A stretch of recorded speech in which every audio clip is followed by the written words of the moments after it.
Okay, so we are live. We are live. Hello, everyone, and good evening. We're happy that you joined us, and we're really excited and that we have two very important and interesting organizations today to talk about environmental protection and specifically about marine protection in the Mediterranean.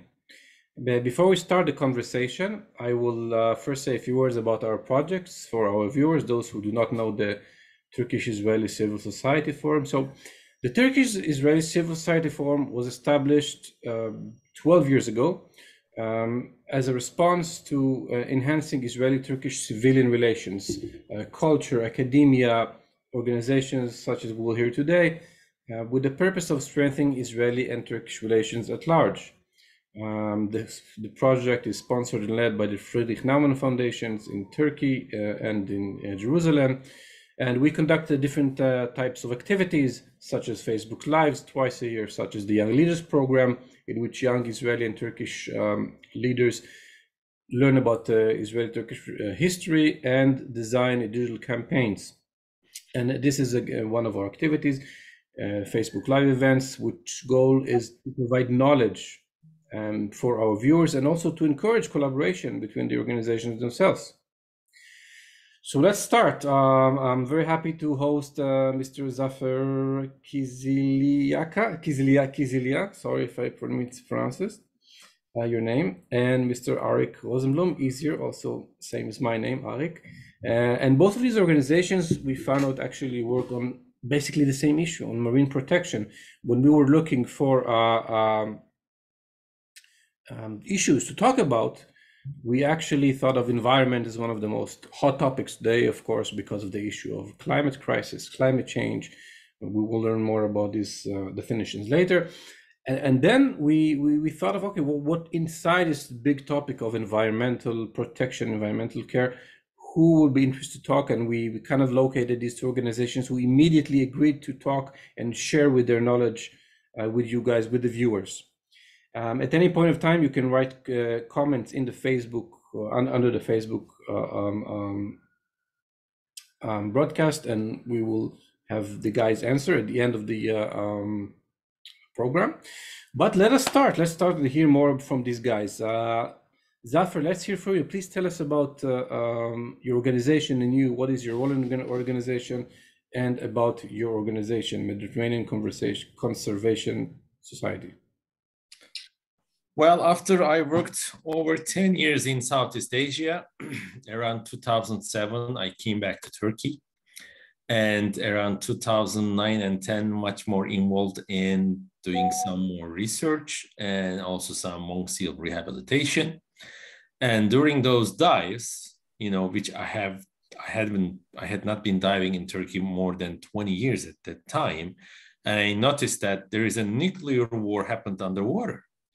There is no fish, there is no algae. The most shocking part is there is no algae. If there's a sunlight and if there's a, rocky bottom, there should definitely be an algae. So there is no algae, no fish, and it's a kind of impossible, combination. So, and during my time in Southeast Asia and East Pacific, we also worked on establishing really large marine protected areas. Some of them has no fishing zones. Some of them is just different, diving areas, because Southeast Asia is very famous with the coral reefs. So at that time, when I was getting involved much in local community and other academics working on the fisheries, and I noticed that fisheries also collapsed exactly the same time, around 2008, in our marine protected area where we have been working since then. Fisheries collapsed too. So this couldn't be the worse than that. And with my colleagues from National Geographic at that time, and also with other colleagues in Spanish Science Council, we started a project just going for checking the assessments of rocky reefs on the Northern Mediterranean.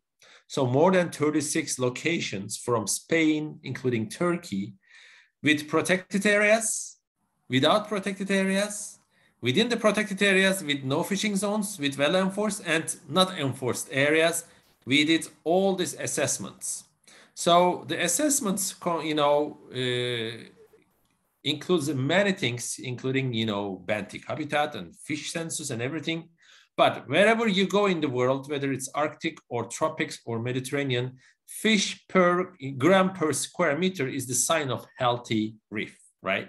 So the fish biomass is the most important parameter among all the others. So when we have been doing this research, we saw that Gökova Bay had the least fish in Mediterranean, just only with 4 grams per square meters, while well-enforced no-take reserves in Spain and France and Italy are almost 100 grams fish per square meter. So this couldn't be worse than this. So we exactly started from scratch. So we came to the government and the local communities. The communities were in the big, despair because they lost more than, 60% of their income. And we showed them the good examples in Southeast Asia and America. Unfortunately, there was no other good example in Turkey at the time. And I explained them, okay, this is no-take zones are a kind of, bank savings. It's a saving in the bank. As long as you have a saving in the bank, you will get an interest. So the interest is the spilling over fish. Once the protected areas well protected and the fish just, accumulates and spawn inside.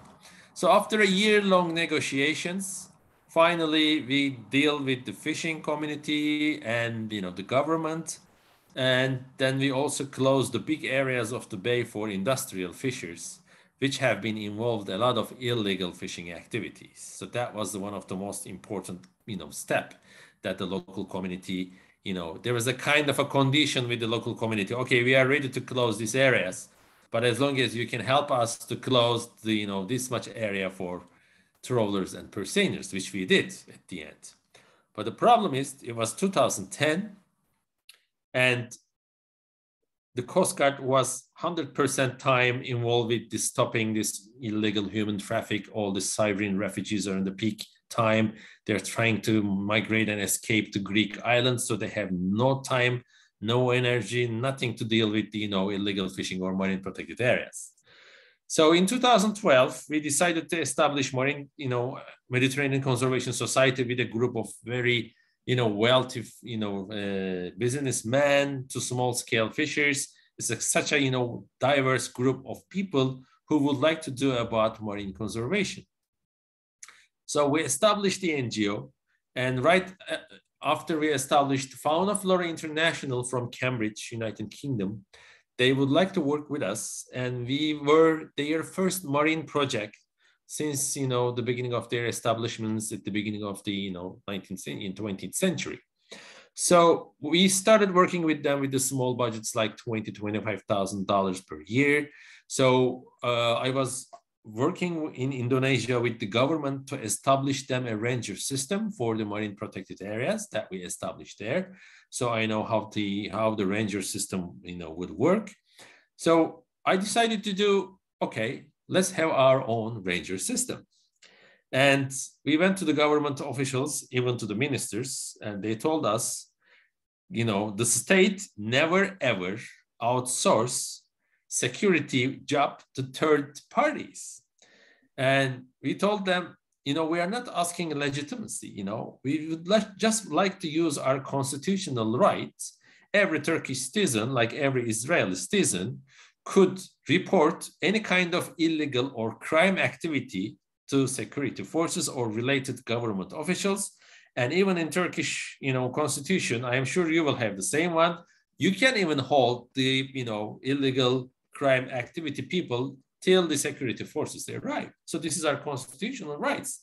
When I said them to that, said this word in the constitution to them, they said, okay, just go and do that. But, we need the support of Coast Guard very much. So we had a lot of, meetings with Coast Guard, and we chosen rangers from the ex-fishers who would like to be a ranger, who knows the community and all the illegal fishing activity sources. We got 2 boats from one of our founder members. This is how we started. And over a year, we had a lot of, challenges. Our rangers were beaten. Our rangers were shot. Luckily, they missed. But, dealing with illegal fishing is the most important and most difficult job among any other conservation efforts, for sure. So, but just after, a couple of years, the system will start working. Coast Guard was supporting us. Even if they are not there, just with the one call, they can come. Then we start using a software called SMART for Marine Ranger system. We were the first marine project in the world using that software. So our rangers have a special phone, and at any given time, we can follow them with our laptops, and we can see their activities, any kind of illegal, infringement happened. They just enter their menu. So we directly shared this with Coast Guard. And most importantly, since it's work on the GPS system, right? There are many cases that we went to the court because the parties who did, illegal fishing, they said that we are not in the no fishing zone. So as a legal proof, you cannot say a picture, but if you have a professional program working with the all, GPS trackings and everything, so they were really legal evidence in the court. So this software helped us a lot. And also I can just get the results of, patrol activity, patrol effort, and also illegal activities, where, when, how often. So we can get all kinds of statistics from the, enforcement activities. And at that time, we also start ecosystem restoration, cleaning up of, 10,000s of kilometers of lost long lines, also fishing nets, and it starts also fish census. But the fishing community at that time starts seeing the results of the activities, all those enforcement. All of a sudden, their income starts raising up again. Slowly, then faster and faster, and it's still going up. So they're still, earning more money. They're catching more fish. And at that time in 2008, 40% of their income was coming from white grouper, Ephinephelus anus, and another 20% was coming from a shrimp. At that time, both of them totally disappeared. Right now, 20% of their income again is coming from the shrimp, and 45% of their income is coming from white grouper. So nowhere else in Turkey, such kind of increase in small-scale fisheries earnings, increase in biodiversity, ecosystem is, bouncing back. It's just because of the no fishing zones, no trawling, no purse-seining zones, and 24 hours of patrolling activity. And that's not only a dangerous job, but it's also an expensive job. We're spending hundreds of thousands of dollars only for fuel costs. Forget about the salaries or maintenance of the boats and everything. So we have 7 big, ranger boats.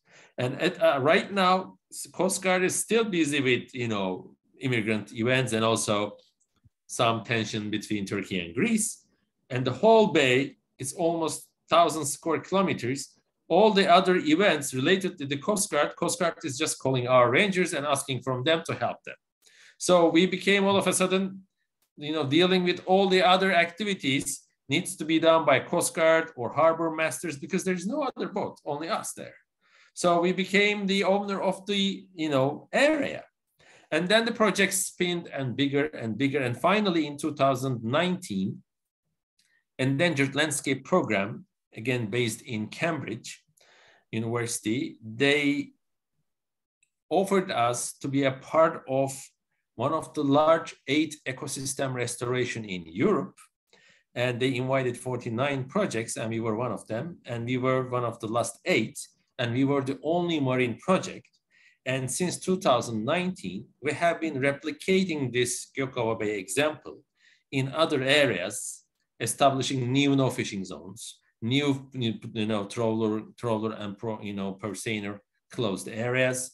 And every area has a different geography and human geography too. So different stakeholders. So we are learning the other stakeholders, more tourism-oriented areas.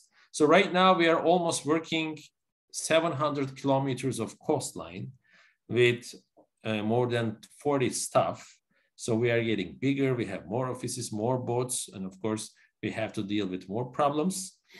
We have good relations with all the government institutions. We are not activists at all. We are all reasonable, problem-solving oriented people. If there's a problem and the long term, how we can save the environment, how we can save the biodiversity, how we can save the local livelihoods, and how we can help the government officials, in a place they could not fill it because there is no capacity or no, interest from the governmental side. So this is how we are getting up and up. And thanks to this, and we have also a lot of work on seagrasses, macroalgae, invasive species. And the invasive species thing is a big, issue in Turkey. I'm sure, this is even bigger in Israel. And 3 years ago, we started serious programs buying all these edible invasive species and promoting them to the very high-end restaurants.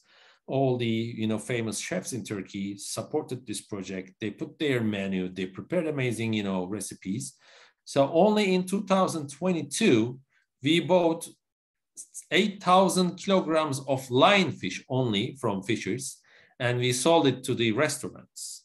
So this is a kind of business getting bigger and bigger. It's not profitable yet because the expenses are much higher for the time being, but maybe in the future it's going to be profitable. But at least we extract 8,000 kilograms of lionfish from the ecosystem, and we paid substantial amount of money to small-scale fishers for that, which is otherwise discarded species, which they had to spend time to put it back to the sea, clean their nets. So right now we have been, encouraging the local small-scale fishers not catch invasives as a bycatch, but a target species. We develop fishing nets only for lionfishes, and which are expensive nets, and we gave them to those small-scale fishers, and they're just going to catch lionfishes, nothing else. If anything else they will catch, of course it's theirs. But right now we would like them to target invasive species and sell them because they're in huge quantities, especially in summertime. They can easily catch 7 to 100 kilograms of lionfish in a day, which, quite big. Some of them are closer to the almost kilogram size. And it's very, popular fish for the time being for the restaurants. And I think that, this is going to be a kind of a new business model for small scale fishers. Otherwise, some part of the MPAs, much closer to the Eastern Mediterranean, more than 70% of the catch during the summertime is just invasives, nothing else. So many fishers stop fishing in summertime or forever because tourism is quite a nice alternative livelihood. When we go in detail and did all socioeconomic analysis one by one, each fishing community members, we noticed that there are only a handful of full-time fishers. The rest is working in this, as a boat captain, or they have their own tour boat in the summertime for tourism, business. When November comes and season closed, so there's nothing to do. Okay, let's go fishing. So, small-scale fisheries are losing its full-time job property in Turkish Mediterranean coast. So in the future, probably this is going to be a more common issue in the Mediterranean coast because they cannot make it's not in Gökova. In Gökova, in our MPA, successful MPA, fishers can easily, earn a lot of money from fishing. But the other areas, if you could not develop more no fishing zone and better enforcement, but of course, as an NGO, we have certain capacity for the time being. How we can deal with all the enforcement in the country, it is impossible. But at least we have very good example, and now we are expanding it to other areas. And already signs of recovery started in the new areas, because as long as you stop fishing, all of a sudden, fish population, starts increasing. So these are the kind of things. There are also a lot of scientific things that we are doing with the seagrasses, blue carbon, how much, carbon the seagrasses have been accumulating. So we did a lot of sampling, and, we have been working with the rabbitfish, how we can extract rabbitfish, because the entire macroalgae ecosystem and macroalgae canopy in Turkish rocky coastal area in Mediterranean just, disappeared. It's just all barren. So we did a lot of experiments. If you put a cages where rabbitfishes cannot enter, in just 3 months inside the cages, like macroalgae forest, and outside there is nothing. So, and since they are living in a very shallow water, only in the summertime, their spawning time, fishers can catch them when they are going a little bit offshore for a spawning aggregation.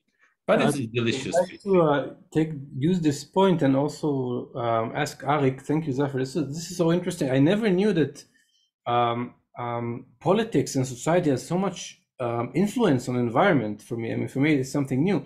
And I would like to let Arik from ECOOCEAN speak, and of course, present yourself, but also I have already a few questions for you after hearing Zafer about collaboration with government that ECOOCEAN has or not has, about cooperation you have with fishermen, about the similar challenges that Zafer described. Maybe you can give us also your overview. So Arik, thank you for joining us.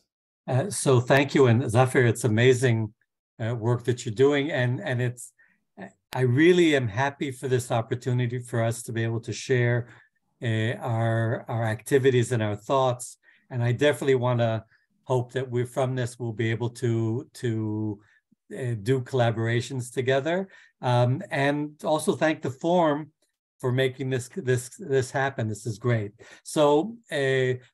ECOOCEAN also was established around 2002. I'm the CEO of the organization. And I can say that we have been focused on 3 areas, and very similar to Zafer, we define ourselves as positive activism. We do not go to court. We do not lobby in the Knesset, in the parliament. We do not do demonstrations. We collaborate and cooperate and coordinate with the other organizations that are doing that. But our added value is bringing a bag of tricks that's different than the traditional way of the environmental organization. And in that I'm hearing so much of the same of what Zafer is doing as well. So our area is in three sections. The first is we brought the first research vessel to Israel. Until we were able to bring a research, and until there was a research vessel in the country, the Mediterranean was considered a boring, misty, unclear, empty, barren type of area of no real interest to science. And with one of the first things that the organization did when it began is to ask the researchers in Israel, what do you need?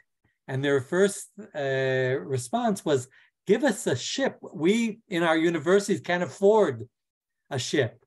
By the way, today things are different, but once upon a time, we not only gave them the ship, but we subsidized their use of the ship because they weren't able to find enough money. Today, through the United Nations and through the European Commission projects like Horizon 2020 and others, there's much more possibilities out there, and we're very happy to be the recipients of 3 separate EU projects that we've been a member of. And by the way, one of them, we had a great partner from Istanbul University joining us, and it was amazing and fun.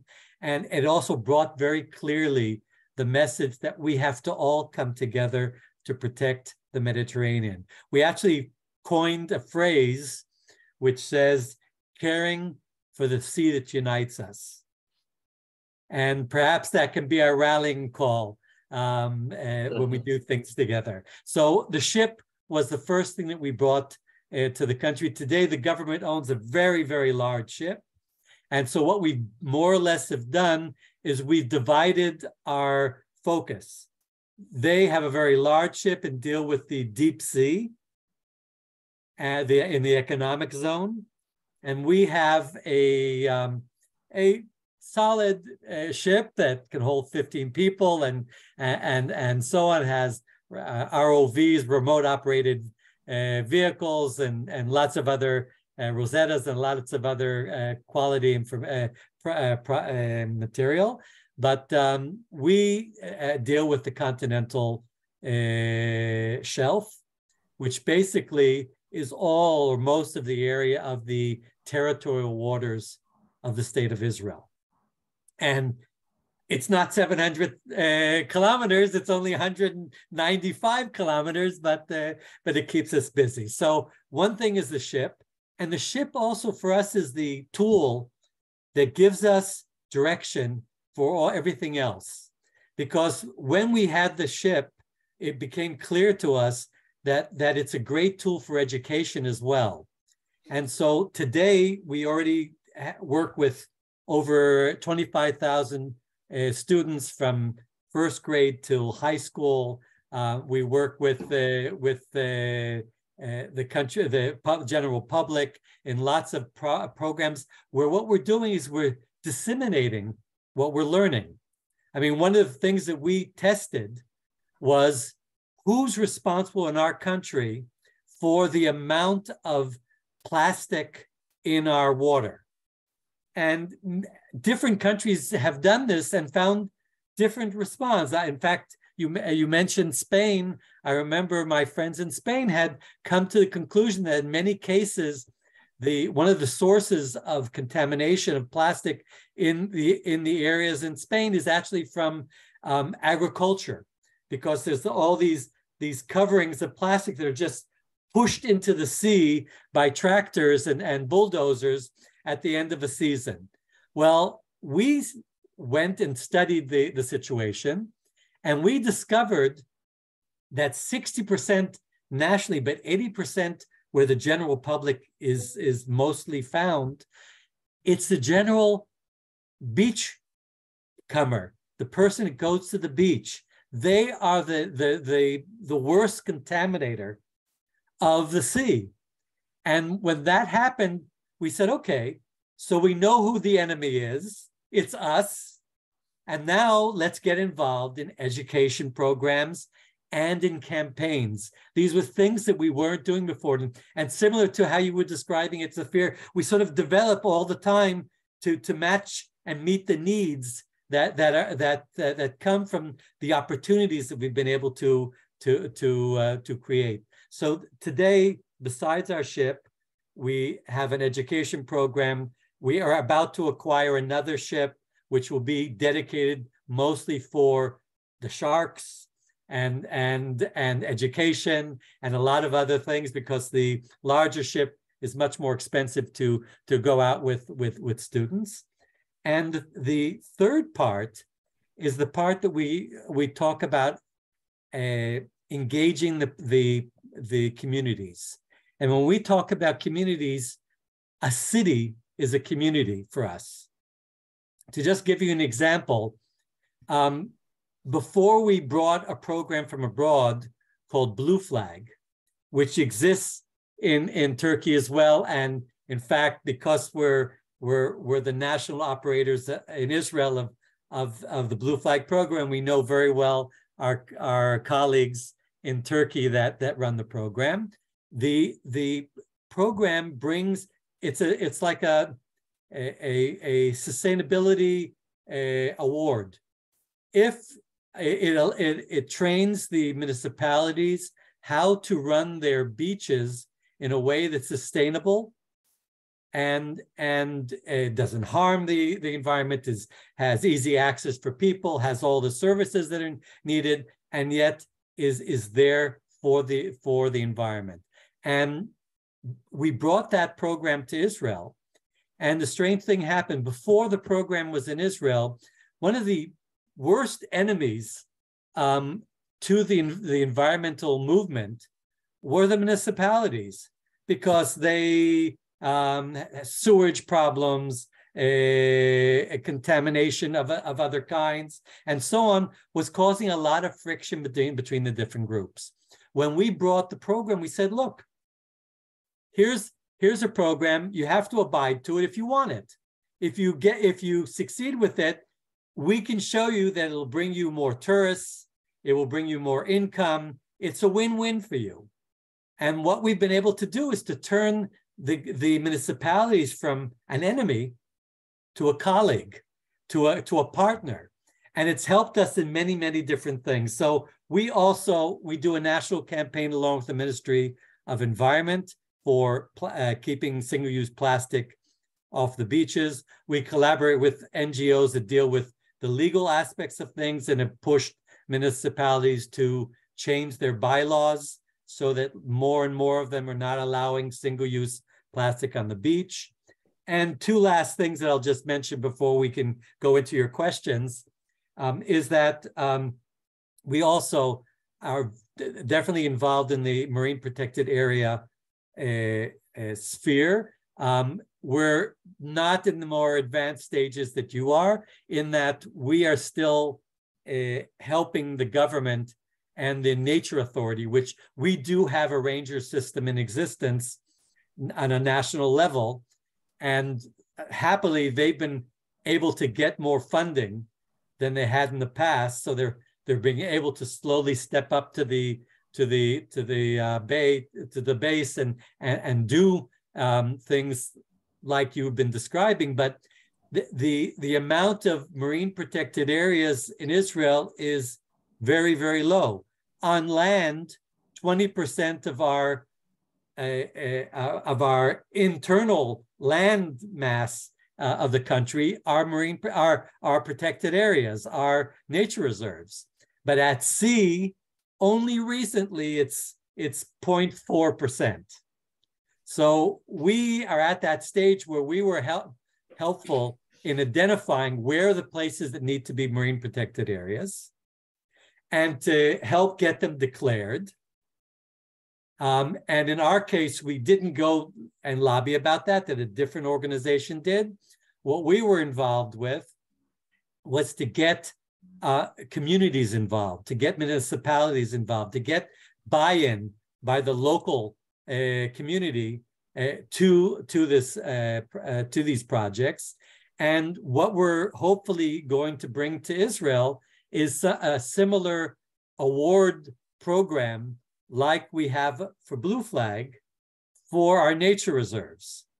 It's called Blue Park, and from the Marine Conservation Institute, where we'll be saying, you know, here's a way of you being able to prove that you are meeting the highest standards going on in the world. So, and the last thing is that, you know, we're off our shore. There are daily giant oil tankers passing from the Suez Canal to Europe.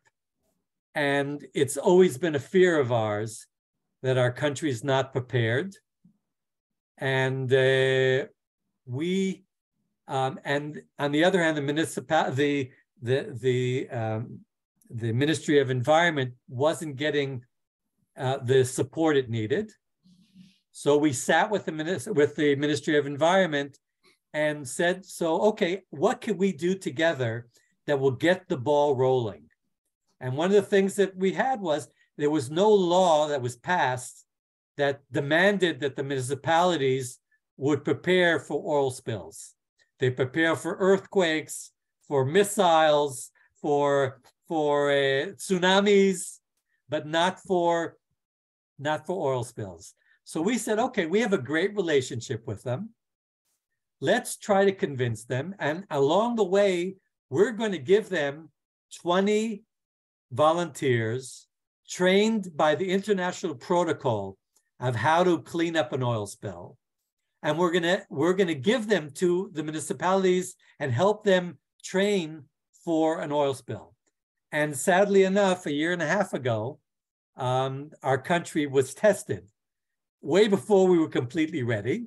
But we were able to rally out of the 24 municipalities that live along the sea, also the Red Sea. We were able to rally 14 of them, and we were able to rally 16,000 volunteers that we activated over 2.5 months, all in collaboration with the Ministry of Environment and the Nature Authority and all of our other partners in order to protect our sea. So that's us on one foot. And I'm looking forward to your questions. Thank you, Arik. What I found fascinating so far from both of you is the level of collaboration both of you have with communities, with government. And I think this is an essential move for success. And it's remarkable in this field of NGOs, I think in general in social science, it's very difficult to create these collaborations. And I'm sure a lot of organizations will be interested to learn from you about how to create collaboration in addition to all the other work you're doing. I want to go to the next question, and I want to talk about climate change in your work. I mean, we hear in the media people who are not involved in environment, there's climate change, climate catastrophe, climate crisis. You both, this is your job. This is what you do every day. Please tell us, what does it mean for me, and how your organization is actually working to protect us from climate catastrophe. Zafar, let's start from you, and let's take like 6-7 minutes for each of you for this question. Thank you, Eric. That's the very important question that we have to answer and work on it. So since 2015, we deployed temperature loggers every 5 meters down to 40 meters, because surface temperature of any ocean surface in the world you can get from satellites, but this doesn't mean much. We need a vertical. What's happening in the vertical? So since 2015, we have been observing with a great shock that the thermocline level of cold water in the summertime is going down 5 meters every year. And for example, in 2022, thermoclines were about 40 meters. This means down to 40 meters from July to October, almost 28, 27 degrees of water temperature, which suppresses a lot of corallogene habitats like sponges, corals, so they cannot move, they cannot escape, so they are shrinking. And to our aid, invasive Red Sea originated sponges and other corallogenous habitats are coming and covering them. So slowly and slowly, Eastern Mediterranean definitely going into a tropical sea. We cannot stop this. This is inevitable. Maybe in 20 years, there will be corals and whatsoever. But what we could do during that time, which we have proved, in no fishing zones, with the healthy apex predators of local species like groupers and denticles, the number of invasive species are way much less. So because they are preying on them, they are bullying them, they cannot enter them to get into their territory. So in no fishing zones, there is not much invasive species as if there is out of no fishing zones. So this is a kind of resilience, at least we could save, local populations in a protected areas and keep the outsiders out of those areas. If we have more protected areas with the ecological connectivity not far from each other, we have a kind of network still keeping the local species healthy and keeping the invasives out of the borders. Because we cannot prevent, temperature increase. That's happening. That's going to happen more. And right now in Black Sea, there are species, Mediterranean species, which never existed there at all. They already passed through Strait of Dardanelles and Bosphorus, and now in the Black Sea. And I'm sure in a couple of years, lionfish will find itself in the Black Sea too. So if we cannot play with the temperature, how we can play with the invasive species, then how we can save our own local species? That's the question. Yeah. Even the seagrass is down to 15 meters in summertime. When the surface temperature is getting 30 degrees, they are turning into a white. Some of them totally died, some of them recovering, as the temperature is getting cooler. But this is a big stress. The thermal stress is the worst thing for such kind of sessile organisms, from seagrasses to the sponge communities to corallogenous habitats. So, but one thing is for sure, Mediterranean is turning into a tropical sea slowly on the eastern part.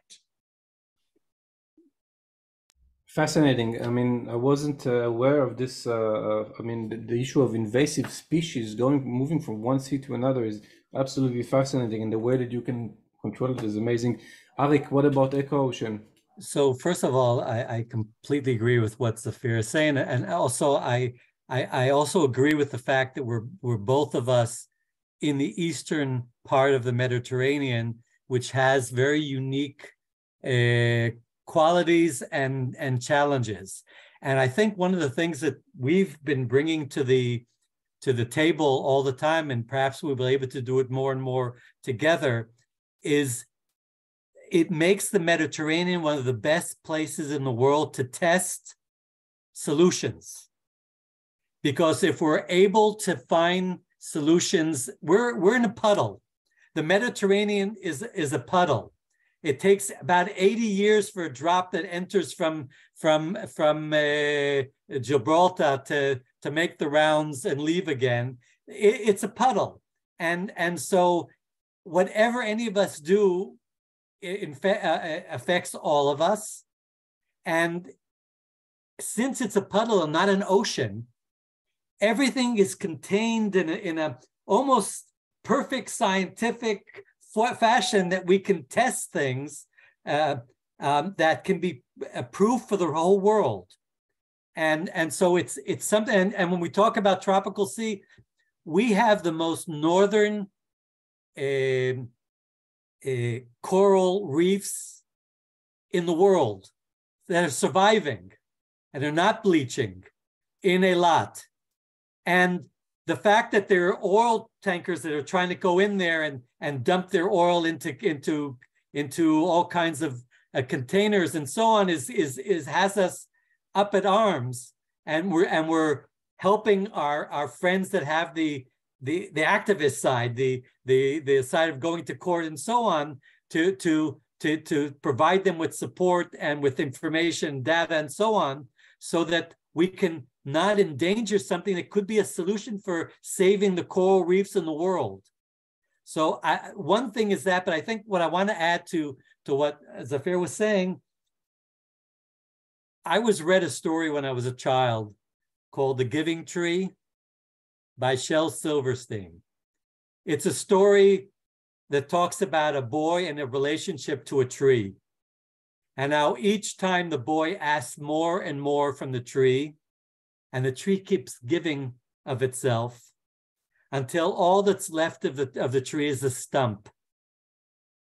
And what I want to say is the sea and the ocean is sacrificing itself for humanity.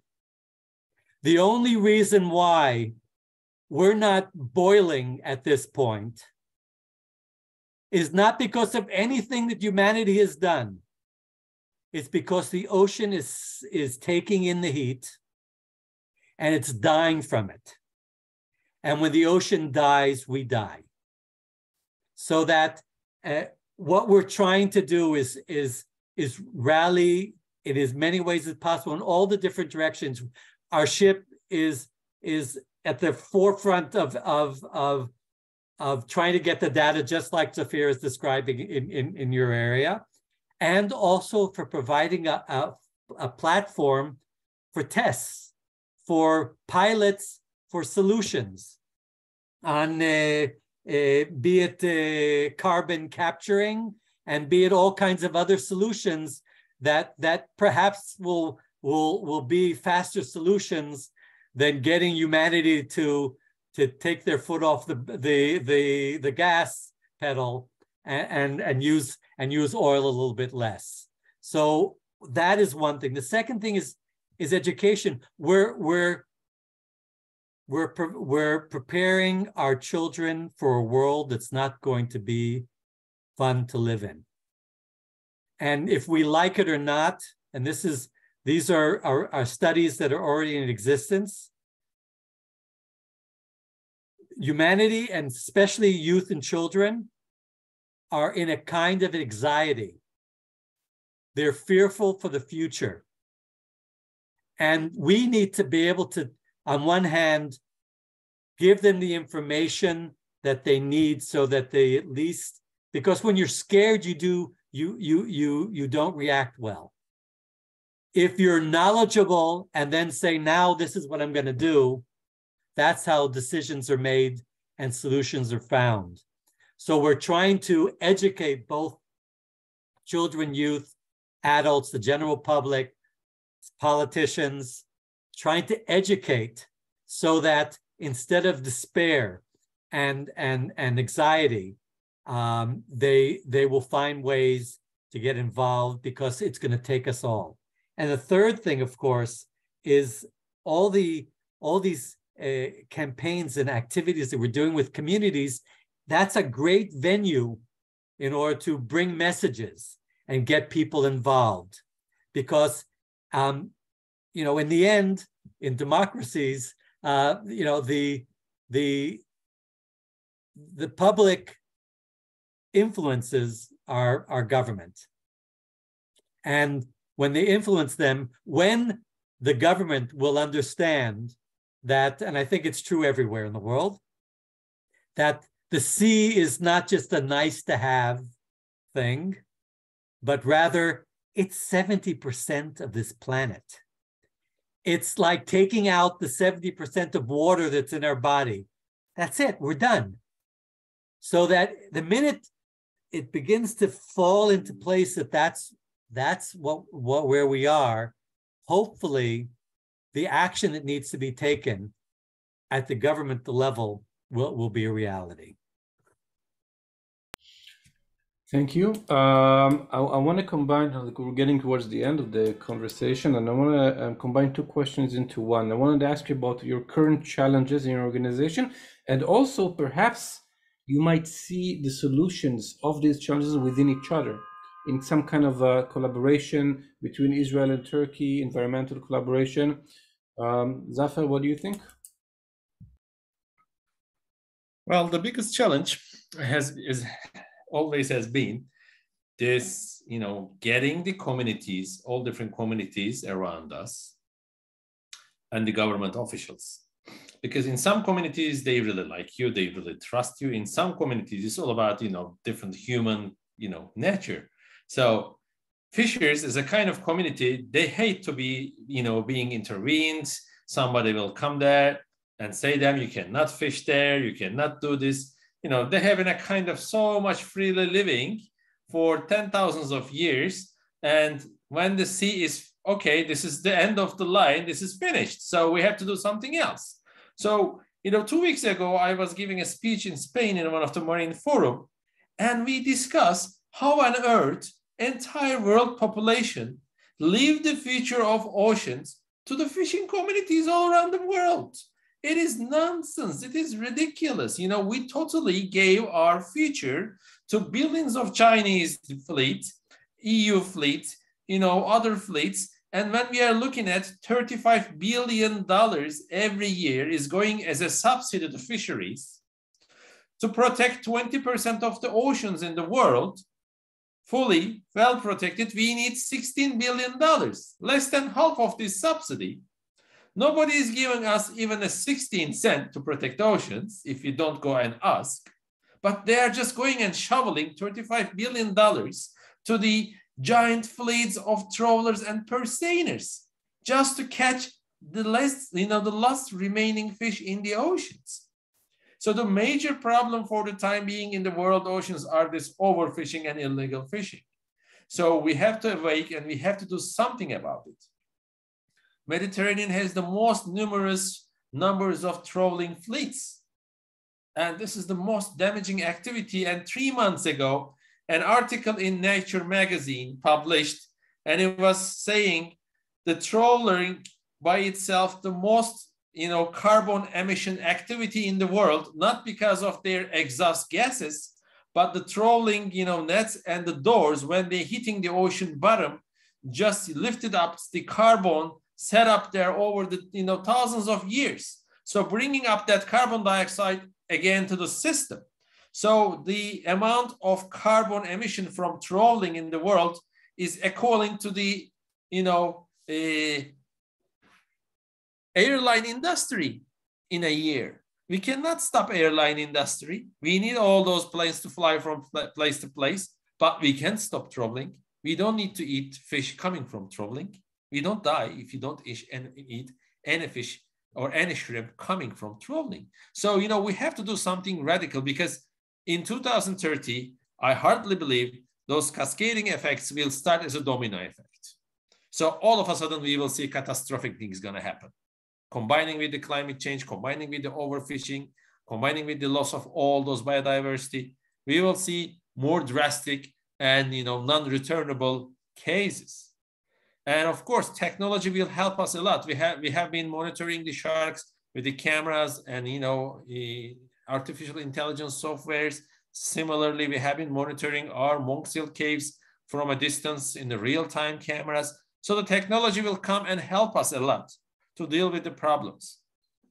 But Israel is more advantageous and lucky in a case there are more educated people in Israel than in Turkey. Compared to the population, we have 80 million plus 10 million refugees from all around the world.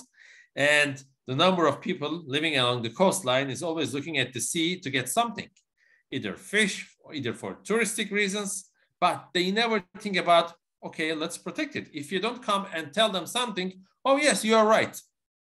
But they never, behave like this. If you go away, they still throw their rubbish. They still catch more fish. They still go to no fishing zones. So this is, how we can educate that many people in that short time. So that means this is not the solution. We need drastic solution by the governments.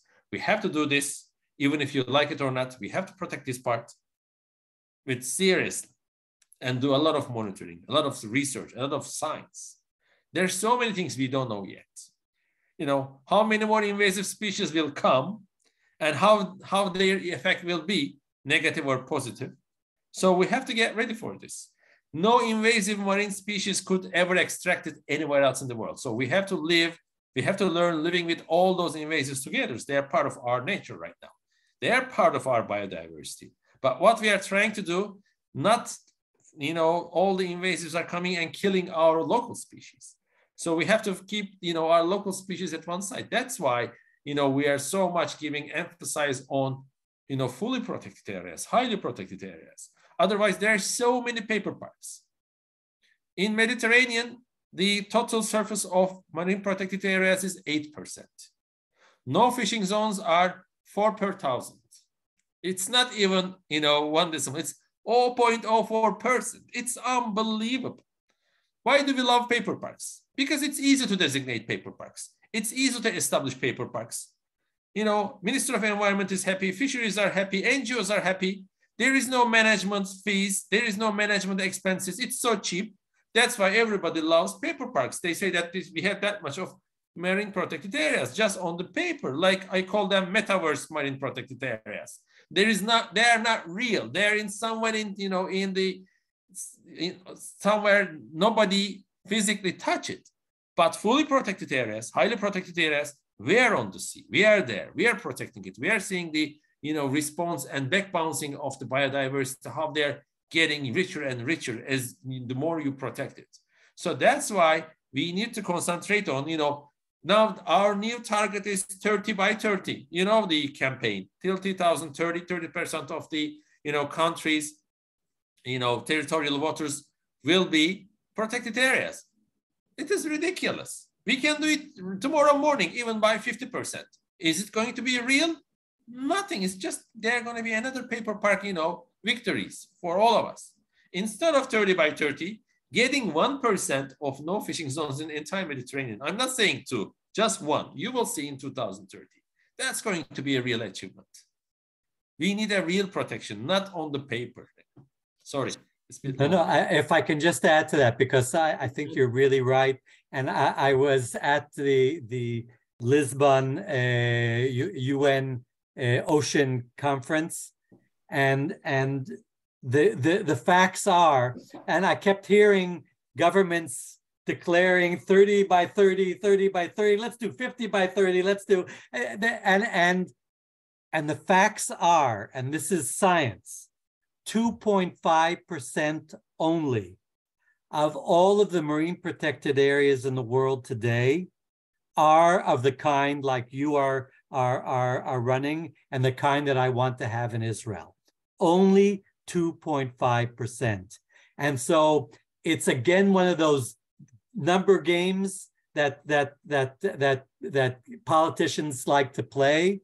Okay, we said we'd do it by 2020. It's not working. Let's do it by 2030. No, it's not working by 2030. Let's do it by 2050. It's not going to work that way. We're going to live in a world that will not be a comfortable place to live in.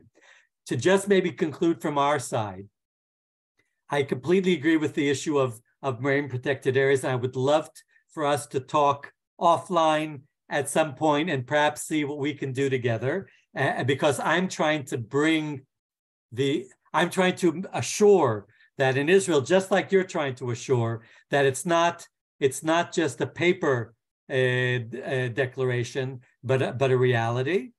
And I want to make that happen. The other thing is we do deal a lot in the issue of plastic, and plastic is a big, I mean, United Nations declared it the most dangerous, most important danger to the oceans. Again, it's all connected. It's connected to climate change. It's connected to MPAs. It's connected to invading species and so on. But those are the kinds of things that we should do. And perhaps maybe just my last words is, I would love it if we could help. And I know that you're involved in something. I wrote it down called. Where did I can't find it right now. But the Med Sea Alliance. So I would love to be able to see how we can all come together, and we have connections also in Morocco and other places, and we can bring everyone together, because let's try to prove that the Mediterranean can be the place of solutions, not just the places of conflicts and crises and so on, but perhaps the place of solution. And with fantastic partners like you guys, I'm sure that kind of thing could happen, and we could do that declaration of caring for the sea that unites us. Thanks. Thank you, Eric. I sincerely invite you to come and visit us in Turkey. It's just an hour flight.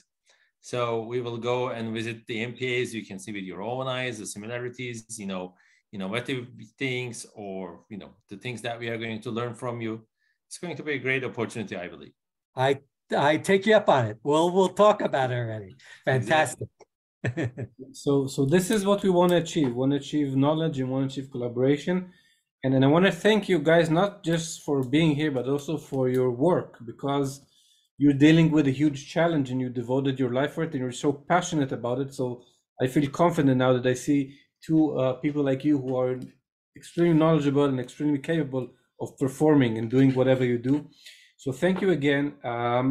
You have each other's emails. We can connect you again. I hope that you will work together. We are here also to give you the stage for any kind of publication or conference that you need, anything you want to share with people in this context. This is our stage. And also thank for all our viewers to watching. This is going to be recorded on YouTube, and we can send you the link so you can share it with your organizations and your audiences. Have a good night, everyone, and good luck with your important work. Thank you, Eric, for the Thank you. Good night.